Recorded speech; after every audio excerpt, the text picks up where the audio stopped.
Good afternoon, and thank you so much for having us. Nathan, I think I see you there, so we're going to go ahead and jump right into it. I am Davita Rivens, and I am the Vice President of Product Management here at E4E Relief.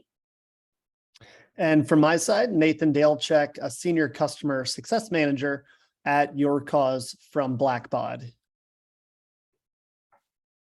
And I want to thank you all so much for having me on today. And we certainly are excited to be talking in this series. You know, we have so many great speakers that I've seen, and even more to come later in the day. But certainly just want to dive right in here. This circular flow diagram, I think, does a fantastic job of introducing our session and giving you a great visual on how CSR, corporate social responsibility, plays a big role in people and culture at some of the jobs that we work at and some of the companies we interact with. This is going to be research and data from other companies that have had, or we are going to be showing research and data from other companies that have had successful CSR programs, but wanted to start here. So, you know, I like to back up a little bit before we dive right into the circular flow diagram and talk about, you know, why we're having this presentation today. You know, we all know that a company's primary goal is to be, you know, successful and profitable so that they can continue to do what they do. And that's how companies survive. Being profitable and successful is a direct result of hiring the right people. And hiring the right people includes ensuring that your company's offerings are in line with the wants and needs of the labor market. So the labor market can dictate what they consider to be important when looking for a company to work for. You know, and as new generations, different generations enter the labor market, the values and wants of these new prospective employees do have a big impact on what companies they choose to work for. In general, employees want good work-life balance, and they want great benefits when choosing a new role. And the types of CSR programs that a company offers and how those CSR programs are publicly perceived are very crucial. It's a big puzzle piece in forming a workforce of engaged and dedicated employees that also have long tenure. The success of a company is fully dependent on the success of its people. And I don't think that's a new concept. You know, I think more and more we've been realizing how important that is. And in today's world, we know employees are more outspoken, they're more empowered, and recognized as the primary driver of a company's bottom line. So companies today need to really adopt these ideologies that match the needs of this new workforce to ensure that they can attract the best talent and keep them. So like we talked about, CSR is corporate social responsibility. I just want to give a quick definition on that for those that may not have that definition in front of them. So it's a form of self-regulation that reflects a business's accountability and commitment to contributing to the well-being of communities and society through various environmental and social measures. It plays a crucial role in a company's brand perception. The circular flow diagram starts all the way on the left, and we're going to be talking about some of that research and data when I pass this back over to Davita in a few slides. But it does state that research and data show that companies are in a position to enhance the lives of their people. So, you know, it's not just about employees receiving a paycheck when they choose a career and a company to work for. As we move to the top with the heart in the hand, CSR is fundamental to a thriving culture and intersects naturally with employee benefits and HR strategies like employee wellness. Employee relief programs impact overall employee well-being and support a sense of belonging. It creates high performance and healthy corporate culture coupled to a CSR program that supports social good, impacting local and global communities. And that comes back around here at the bottom to empower your organization with best practices and tips for communication and engaging employees. And then the data and insights fuels post-program evaluation and continuous improvement. So as you can see, you know, there's no end to this cycle. All of these points tend to intersect and engage with each other in different ways. So, you know, you can't really have one piece without the other. And we certainly like this slide to introduce our talk today. And we can move forward to the next slide. So now we'll be transitioning over to Davida to present the poll. And we're going to do a quick poll here in terms of how does your company demonstrate that they value employee well-being? So you've got a couple of options we'd like you to take a look at and choose from. Is mental health a priority? Is it about having yoga, mindfulness, and other options available to your employees? Is it about showing compassion for challenges outside of the workplace? Is it all of the above? So if you'll take a moment to vote on that, hopefully we'll be able to share the results here with you as well. But I think when we talk about well-being, there are a lot of ways that a company can approach caring for their employees' well-being. And so that's why that really is important for us to understand how you as your company is approaching that as well.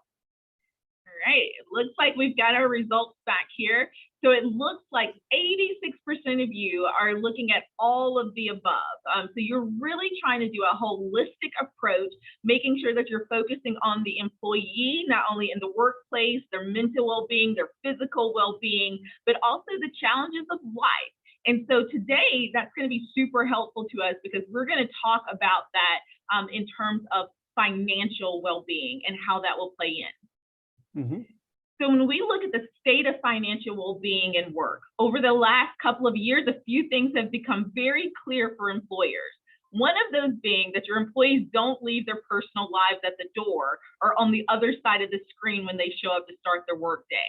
With the merging of our home and work lives with remote work, there's been a clear need to ensure that our employees feel taken care of in their personal lives as well as in the workplace. So you're doing a lot of things in the workplace to bring that well-being in. But why is this important?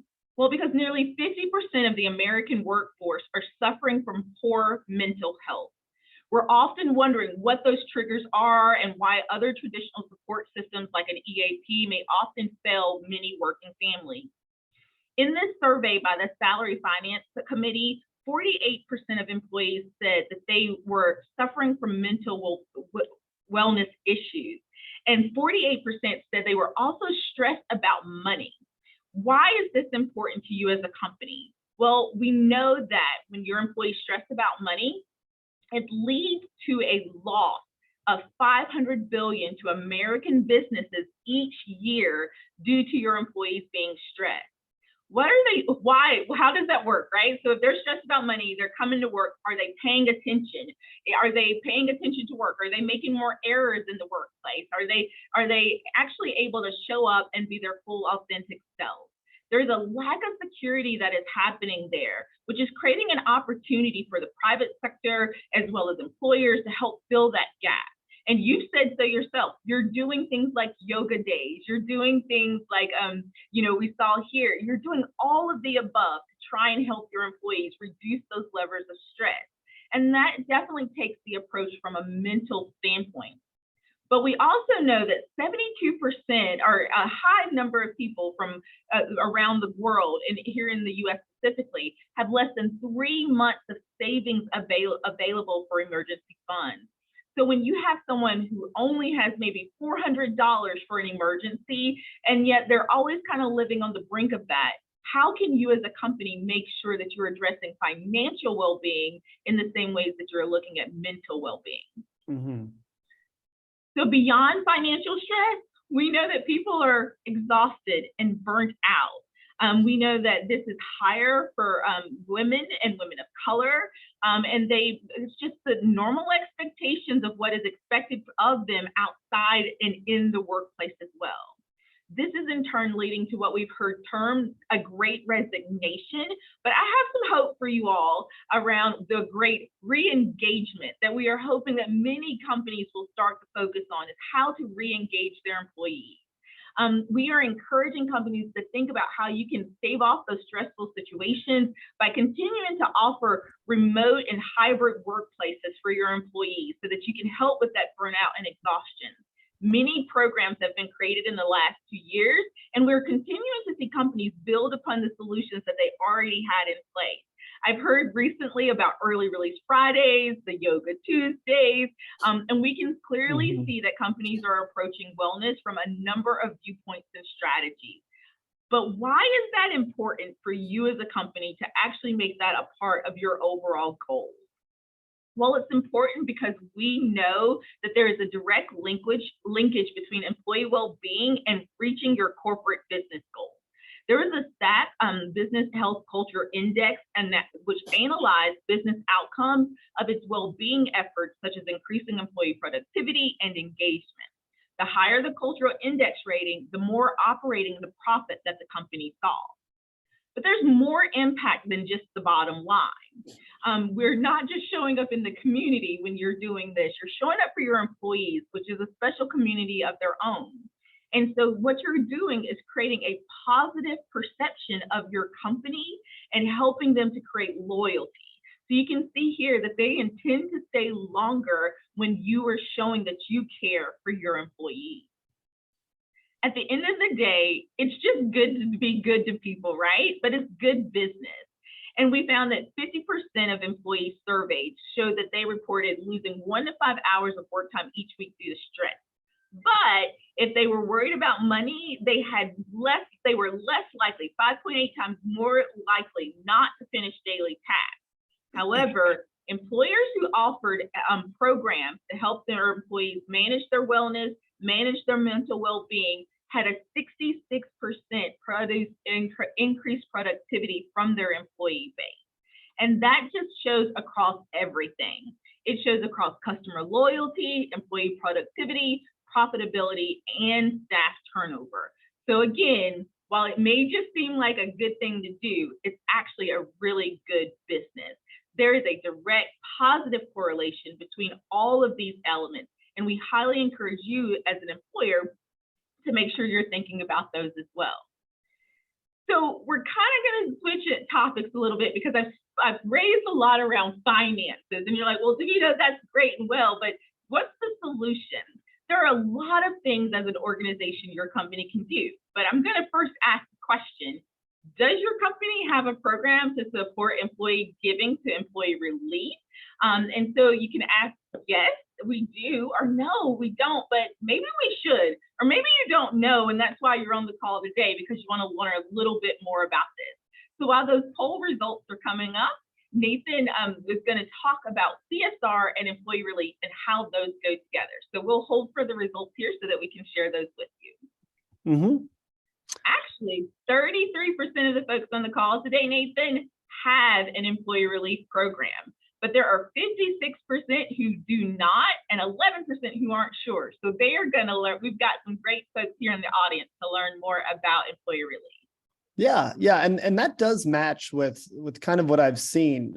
When we were doing a little bit of research internally on some of our mutual clients that we have. Not every client has a financial relief program, but every client that I looked at does have some kind of program to help employee wellness. And I just want to make some statements on some of those slides that we show. I love the message that those slides present. Nowadays it's, we talked a little bit about the Great Resignation, right? And how there should be, and there is going to be a great re-engagement, and how we get to that. Employees that have kind of weathered the storm, that's something that companies should want. Companies spend billions each year on training new employees. A lot of money, it's a lot of time, it's a lot of resources, and those resources could be better spent, working on employee wellness, for example, or, furthering their company's goals. So, tenure, I think, is so important, and it's something that needs to be valued, especially during times like this, with, a lot of employees not sure what their future looks like, or maybe they're making changes based on their wants and needs as a result of the pandemic. So yeah, super important what you've shown in the slides, that there is a financial impact when we talk about employee wellness. It's not just an employee saying I'm burnt out and deciding to leave the company. This does affect the employer's bottom line. It could also affect their public perception. You know, you may have seen media coverage of companies who did mass layoffs of their employees and how that media coverage was perceived by potential employees that may have worked with that company in the future. And it's not always great. You know, when we talk about the public perception of these companies and what employees look for, they are looking on Instagram, they are looking on Facebook, they are looking on all these social media outlets and news outlets to see what's being talked about with these companies. Do they have employee wellness programs in place? Are they looked at as making a positive impact in their community? Are employees reporting that they want to work with the company for longer than 3 years? Like you showed with that one slide, employees that the 60% of employees would be staying in their role for longer than 3 years if they feel like they're being loved on by their company, if there's employee wellness programs in place. So I don't think it's just the financial aspect that companies need to focus on, but you know, their public perception as well. And the fact that if they want to keep employees around for a while, they need to show that they care about their employees more than ever now. Absolutely. So you brought up employee relief programs, and I just wanted to touch a little bit on what those are. And they go by a number of different names. So I know for some of my clients over here at YourCause from Blackbaud, we refer to these as employee relief, disaster relief, employee assistance programs, or even crisis funds. And these are programs to help employees cope with unexpected hardships that place undue financial stress on them and their families. And most importantly, these are intended to provide relief from hardships in many different forms. So it's not always just financial, although that's kind of what we think about when we see all these GoFundMes pop up for employees that face a disaster, and we see all these monetary needs, but I really think it goes even further than that for companies. You know, it's not just supporting the financial aspect of employees. It's also important for companies to be very well-rounded. Not to say that financial aspects aren't important. Maybe it's the most important part of it, right? That we help employees out financially when they have hardships, but also offering things like mental health services, childcare services. You even mentioned yoga at the start in that first poll. These are all very mindful type of programs that will benefit employees, not just from a financial aspect, but also from a physiological aspect. And it kind of gives them a more complete form of feeling like their employer actually does care for them. Talking a little bit more about the different types of employee assistance programs that may be out there. It could also include things like intervention services, such as counseling and caregiving. And these programs are in addition to any HR benefits that the employer already offers. I know I'm going off on a bit of a tangent here, but I don't think I had a slide for this part. But when employees are looking for employers to work for, obviously HR benefits are so important. Yeah. And just to set, a partition here, or almost like a division of what HR benefits are, what we're talking about today are not typically considered HR benefits. Yeah. These are, HR benefits are things like health insurance, retirement, FSAs, FMLA, PTO days, sick days, those kinds of things that, in the past, as early as 10 years ago, employers may not have felt that they need to offer much more to employees, right, to keep them around, right? But now that we're seeing with the pandemic, the Great Resignation, the mental health crisis in this country, that employees are placing a lot of focus on the fact that they need more than just those HR benefits. These programs can be, Nathan, because I also think culture plays such a big part in this. For when an employee is looking at who they're going to go work for, who they want to partner with, or where they want to spend the majority of their day, culture is a huge aspect of those decisions. And a lot of these programs that you're talking about are a direct result of a company that has a culture of caring. And so not to leave that out, that, you know, while we're talking about it from a benefits and a non-benefit perspective, a major overlay to this in terms of thinking about that is just like, what type of culture and workplace of caring is that company establishing through their CSR efforts, through their programs, through their benefits, because that feel and what someone might understand or take away from it, or how they interact with the other coworkers and things, are going to be a big piece of those decisions as well. Absolutely. Yeah, we don't want to exclude culture and how important that can be, and how that forms as well. You know, culture doesn't just happen overnight. It's a lot of work that the company puts in, and they have an open ear to their employee needs in most cases. So this slide specifically, you know, does highlight CSR and employee relief.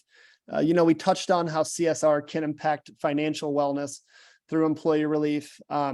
This does help to create a workplace that supports people during times of needs and when disaster strikes.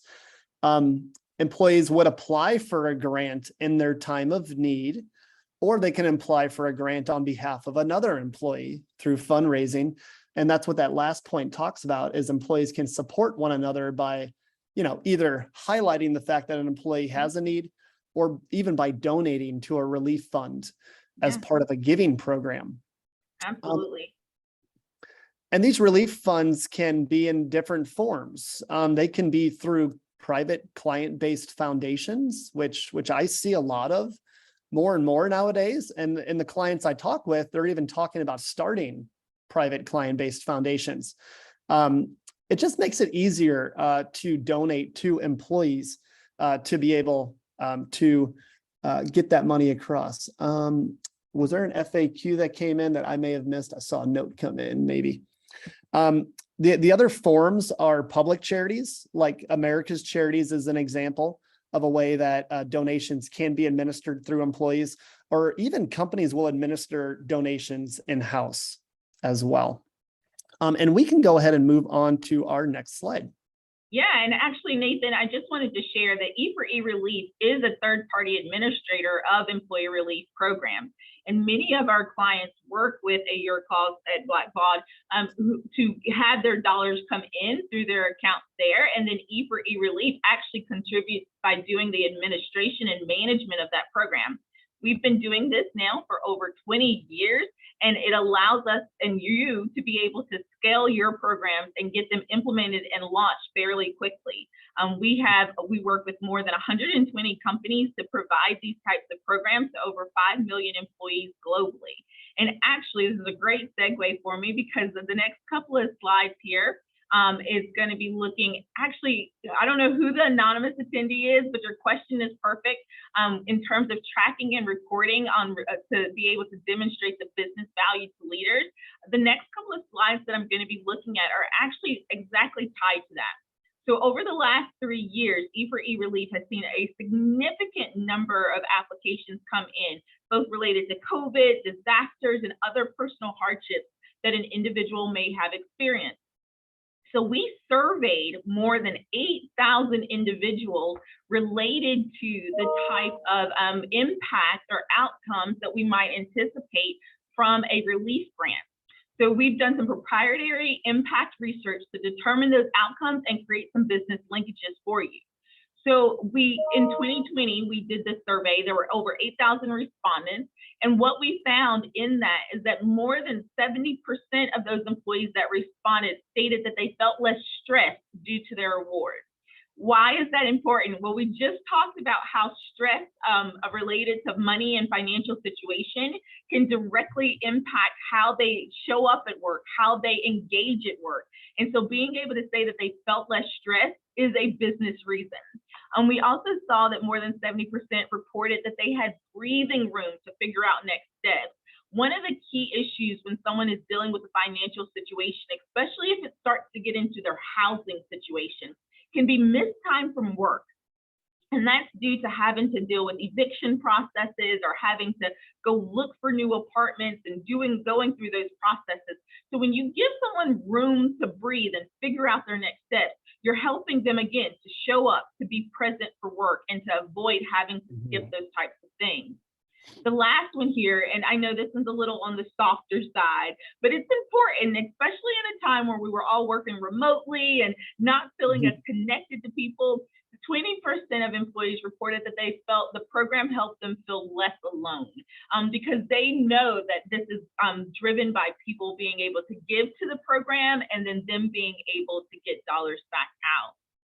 So I want to focus on a couple of other points here around negative consequences that were avoided as a result of a grant that someone might have received. So 50% of people who had received a grant from E4E Relief avoided at least one late bill or a late fee on a bill. And the reason this is important is also tied to the second one, which is around 38% avoided a utility or service shutoff or disruption. Going back to my note or comment on eviction on the prior slide, housing stability is a real issue for individuals. If you can keep someone housed, you can prevent them from falling into a whole nother kind of a downward spiral of events. And so for many renters, keeping your utilities on is a key component, just as important as paying your rent. And so being able to prevent your utilities from being shut off is a key factor in keeping someone housed. And we are really focused on that housing stability. The next one is food access. So being able to avoid skipping meals or not buying the preferred quantities or the types of food that you need for your family. This is around food scarcity. We want to ensure that individuals have access to food.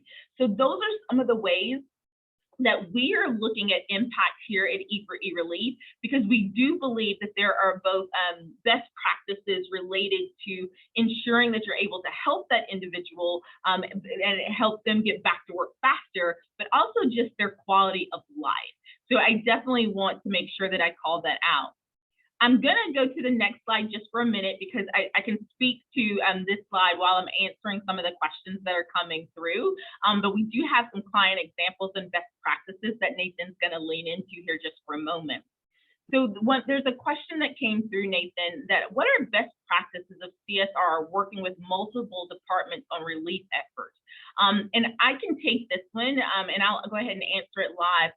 And the best practices here are going to be around communication. I would say that there are going to be, when I always say you've got a crisis team, you've got your CSR team and your HR team. All of them are going to be looking at ways they need to respond. Your CSR team is typically focused on grants to the community. So they're generally going to be trying to figure out what organization do we need to give to? How are we going to give? How much are we going to give to that organization? Whereas HR is going to be thinking about who's impacted within our workforce? Who do we need to help get back to work? And your crisis team actually has all of this information and can be super helpful to you in helping to determine what organizations are responding, what organizations have the capacity to respond, and also on the HR side, what employees are impacted. So I highly encourage you, if you don't already, to have this cross-departmental function around relief efforts, because each of those organizations have relationships and information that can be super valuable to ensuring that you do the best strategy around disaster relief. So that would be my encouragement on that one. Yeah, I think communication is so important, and making sure that your message is clear and single and not coming from all these different points within your organization. And I will have a slide coming up where we talk more about those best practices. So you want me to jump over to that one, Nathan? We can wait just for a moment before we jump over. But yeah, I'll cover off on some more best practices that we've seen, and communication is a large part of it. Wonderful. You hit the nail on the head. I do see a few more questions coming up, so why don't we go ahead and answer one more question, and then we can transition to your client examples and best practices, because I do think that a couple of these are around best practices. So why don't I take on a question that I probably am best positioned to answer around what factors should be considered when creating relief programs for full-time versus part-time employees? And I'm going to answer that one in the best way I can, in that most of our companies don't distinguish between full-time and part-time employees. When you're looking at disaster relief specifically, when we're talking about hurricanes and tornadoes and floods, that can happen regardless of their status within your company. And so we encourage companies to look at both part-time and full-time employees the same way across their relief program. I have had some companies who have chosen for hardship events because that's more going to be financially based. You may have a spouse lose their job or things like that. And because a part-time employee this may not be their full-time job, you know what I'm saying there, especially when you get into retail and other things like that. We encourage them to really give thought to, is there a difference in terms of how you want to treat your employees? And we encourage you to, if you can, treat them all the same, because that part-time employee could be your full-time employee. And this is a really great way to begin to nurture that relationship that you might have with them as well. So Nathan, why don't we go into some of the client examples and best practices that you have? I think this is going to be helpful and could potentially help with some of the other questions we have coming through. Absolutely. Yeah. And I'll need your help with the questions, just because for some reason I can't see them. So I'll probably have. No worries. I'll make sure to keep reading them out for you. I really appreciate it. Yeah. So let's hop over to my main slide here. What we wanted to do, YourCause from Blackbaud and E4E Relief does have mutual clients. And I wanted to survey these mutual clients to see exactly what they have going on within their programs, at least from our side. And they may have more programs that I'm not even aware of, or different programs that may not even be through us. But I think it's important to speak on the client industry and the size of these clients. These aren't your local shops down the street. These are all rather large, with the largest client that I surveyed had well over 200,000 employees. And the smallest one had, just under 11,000. So these are very large clients, good size employee bases. These were scattered across the US. So they are domestic clients, and some of them had international programs. And many of these programs that are offered, aren't just for their local office. If we think about the results of the pandemic and going towards remote work, a lot of us kind of scattered, right? We were all centered around certain HQs or certain office locations. But, as we got the opportunity to work from home, many of us picked up and moved. We went to different parts of the state. And when we talk about these employee relief assistance programs and the purpose of those, they are for disaster relief in many cases. And, disasters can strike not just at your HQ. They can strike where you have 10 employees, for example, all the way out in Colorado, if it was the Colorado wildfires. For example, if someone moved overseas, they may have been affected by the Ukraine humanitarian crisis. So it wasn't just the HQs that are affected here when we talk about these employee relief programs. And it really highlights the need for these after the pandemic and during the pandemic, as employees kind of scattered out from the HQ. Because we always think about things that happen near our HQ or our offices, but now everyone's working remotely. And it's really important as a company to understand where these remote workers are, because they could be affected just the same as anyone else near your headquarters. So let's just jump into the stats. I just wanted to kind of cover off a little bit on the types of clients and the size of these clients. We had clients in the insurance industry, pharmaceutical, apparel, retail, energy, employee benefits, hospitality. So, it's not just centered around a single industry. So this really does show a big workforce or workplace transition across all these industries. So, it makes me think that it really doesn't matter what industry you're in. Most of your employees are going to have basic needs, mental health needs, for example. Maybe they need family care or financial assistance. So we surveyed 8 mutual clients. 100% of these 8 clients had at least one type of employee relief program, and we'll go through some of those types of programs.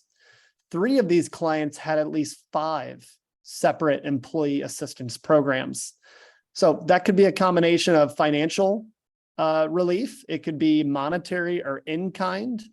It can be things like mental health services, elder care, child care, or even just hiring those who may have gone through a stressor. And then, like it says here at the bottom, that employee assistance ranged from basic counseling to full financial support for disasters. So our client here at the very top with 23,000 employees in the insurance industry, they offered mental health services for disasters. Not something that you would see through, maybe a job requisition, right? It's not just a general HR benefit. This is separate from these general HR benefits that you may see. And our employer at the bottom who did audit and tax services, same thing, mental health services for disasters. And they covered the cost of seeing a mental health provider. Like Davida was showing in her awesome slides, which had those awesome statistics. These types of stressors do make an impact on a client's bottom line.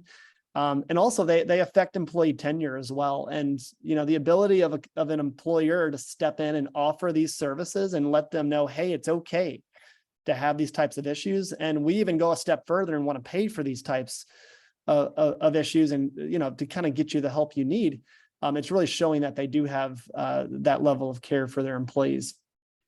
The second here on the list was from the financial industry. They had about 19,000 employees. They had an employee assistance program for disasters, family care, and then additional financial assistance programs. We had a pharmaceutical company with about 50,000 employees that offered disaster relief, and then living expenses and basic care. We had a retail company within the apparel industry that offered disaster grants and mental health programs. We had an energy client with about 30,000 employees that offered stress management and also financial support and planning. So with a lot of, the cost of a lot of things going up recently, I think that financial support and planning is so important. That can be a stressor, right? I think we all have some kind of stress in finances, and the ability of your company to kind of put that foot forward and offer free financial planning for their employees really goes a long way. For an employer that had employee benefits as their industry, they offered disaster relief, peer-to-peer support, and offering financial support for basic needs. And then finally, we had a client, very large client in hospitality that offered paid for mental health programs and hiring those that may have been affected by disasters. So we can move on now. What we want to talk about is going to be best practices. Best practices is really going to be different employer by employer, right? So we need to figure out what's going to work best for us and for our employee base. So I identified 3 key things when it comes to best practices for determining what type of employee assistance program may be best for your company.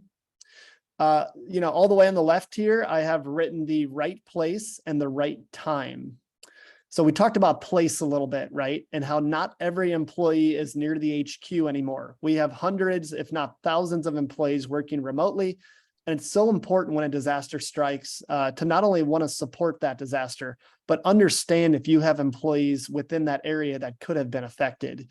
So you want to identify if you have the capacity to support immediate relief in regards to disasters, or if you want to offer long-term relief. When I think about immediate relief, I think about financial assistance, monetary or in-kind assistance even. Long-term relief, those may be those mental health services that we talked about, or even things like elder care, child care, financial planning. So what's going to work best for your employees there? Program timing, once again, right place, right time. Are these needs immediate? Are these long-term? Are these needs that are going to arise soon, as a result of stressors that may be taking place across the workforce? And then how often can support take place? Are we just offering a one-time program? Is it quarterly, where we reevaluate every quarter the needs of our employees? Is it something we're always going to offer? Is it something we're going to do maybe once a year? And part of that goes into our middle segment here, where we want to discover those needs internally and identify, your budget and what you're able to do and what you're able to set aside to support these employee programs. We already talked about the employee locations and disaster areas, but I think it's so important in the last point to keep an open ear. I think recently that there's been a little bit of a shift where employers have more of an open ear to the needs of their employees than they may have in the past. What we saw in the past was a lot of top-down approaches to what is going to be offered to employees. And more recently, we've seen more of a grassroots approach where employers have an open ear to the needs of their employee base. And they're willing to take that feedback and to create programs based on those specific needs.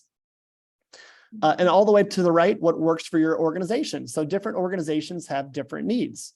An employer in the healthcare industry may have very different needs than employers in another industry, for example. You want to include all your stakeholders in that conversation. And you also want to explore any current relationships that may already exist.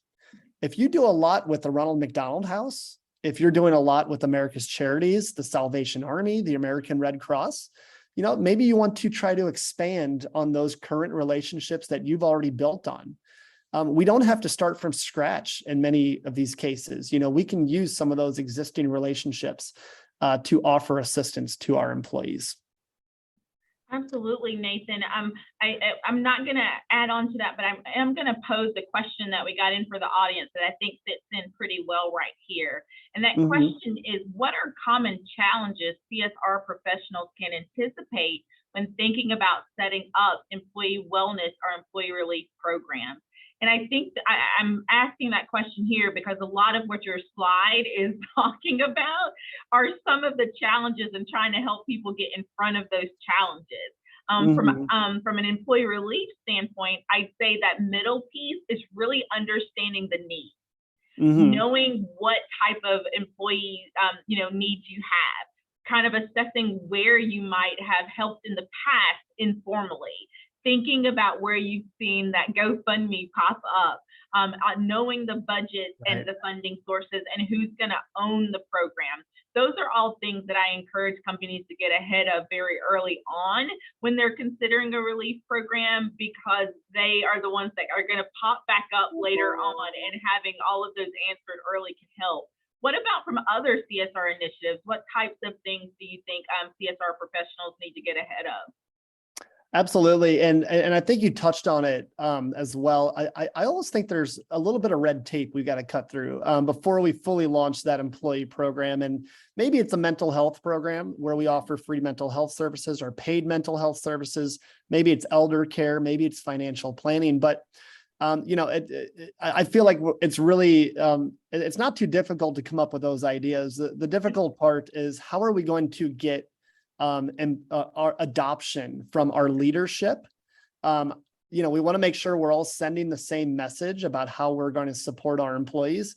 And we also want to identify that budget internally as well. So let's get on top of those items as quickly as possible. And it's not just for the financial aspect, it's also for those additional programs that you may want to offer.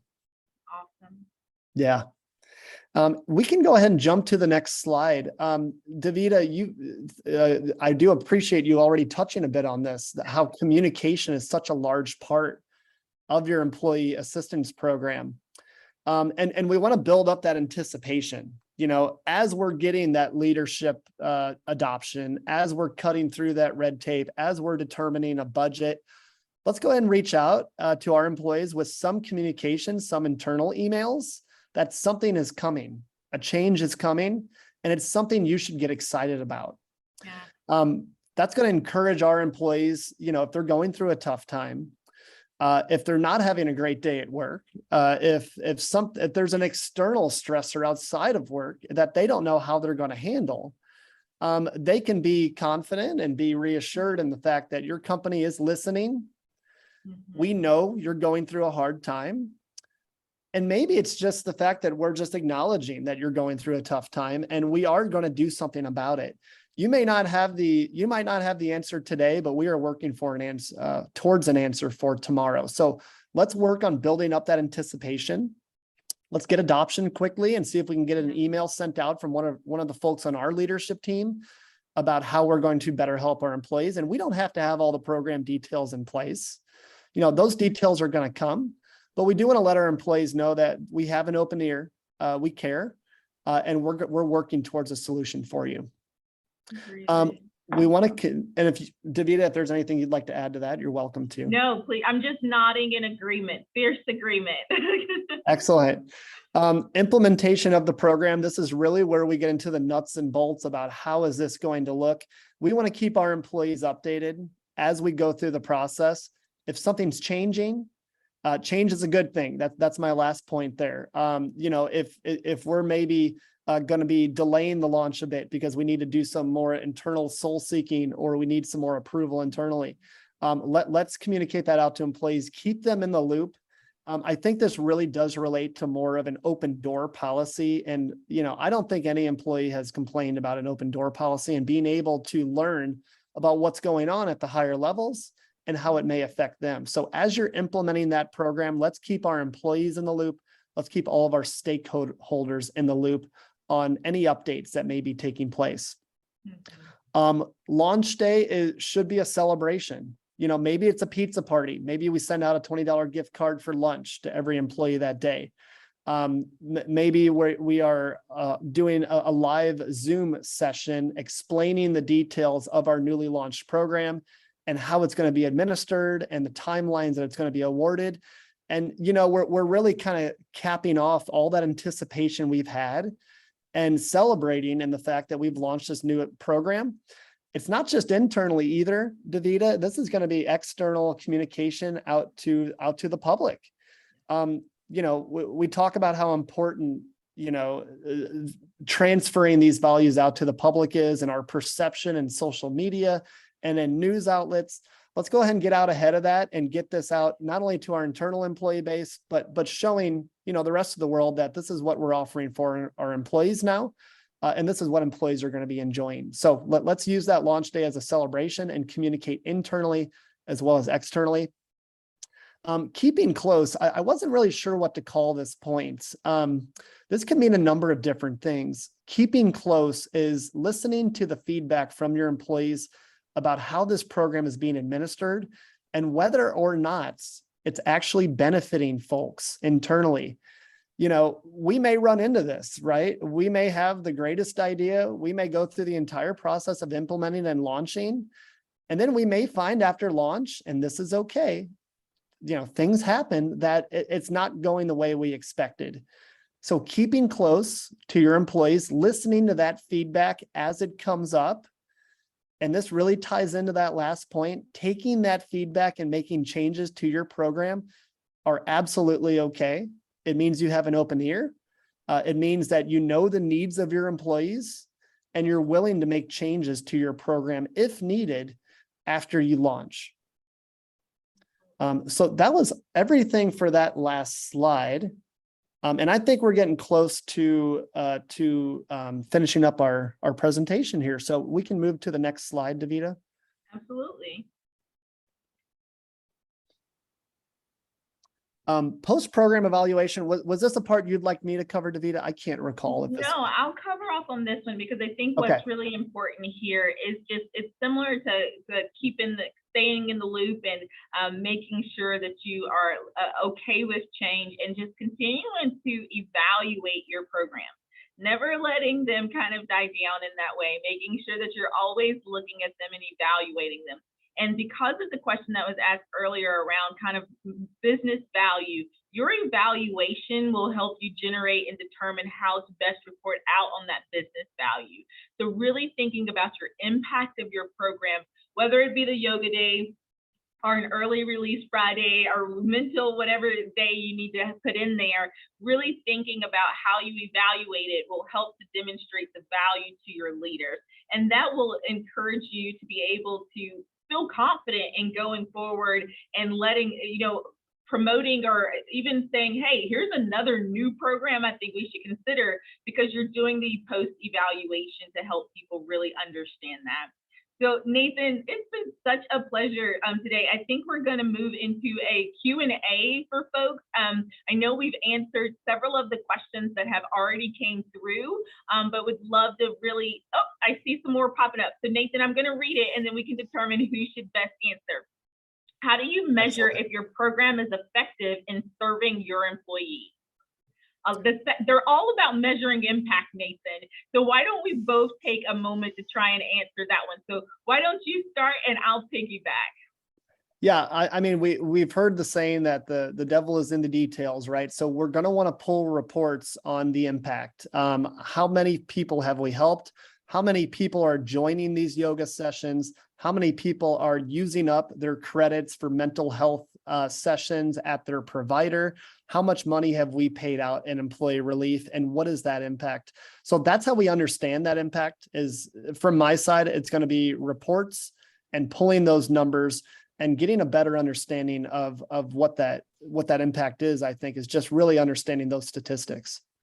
I was at an ESG conference recently, Nathan, and one of the presenters said, sometimes we get so wrapped up in the accuracy of what we're trying to report that we forget that if we can just report, if we measure and report it consistently, we can still show growth and improvement.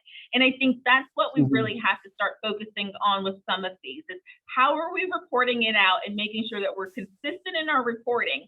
So if you're setting a goal of having, 10% of your employees join you with your yoga day on this time, and then in 6 months you want to increase it. Just make sure you're measuring it consistently and in the same way, and you're reporting it out in the same way so that you can show that growth. It may not be the most accurate. Maybe they joined for 15 minutes instead of 30, but you're still reporting on the same measure, which is going to show that impact.